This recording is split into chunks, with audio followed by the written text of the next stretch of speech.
আমি যদি পারি তাহলে আমার যোগ্যতায় আমাকে নেওয়া হবে।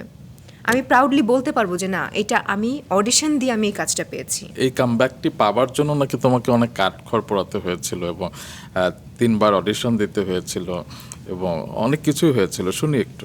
Which I really love. এই অডিশন জিনিসটা আমার খুবই ভালো লাগে, যে নিজের যোগ্যতায় কোনো কাজ করা।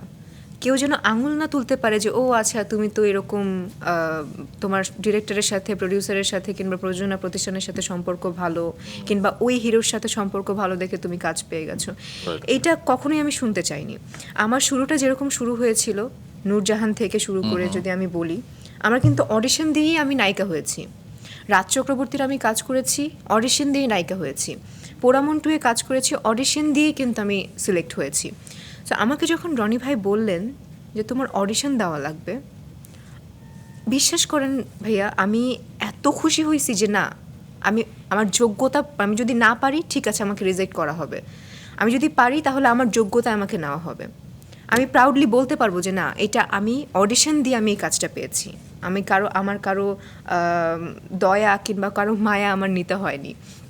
সো যখন আমাকে বলেছে যে তোমার অডিশন দেওয়া লাগবে, তাও আবার একটা অডিশন না, তিনটা অডিশন পার করে তারপর তোমাকে আমরা সিলেক্ট করব, মানে আমরা ডিসিশন নিব যে তোমাকে সিলেক্ট করবো কি করবো না।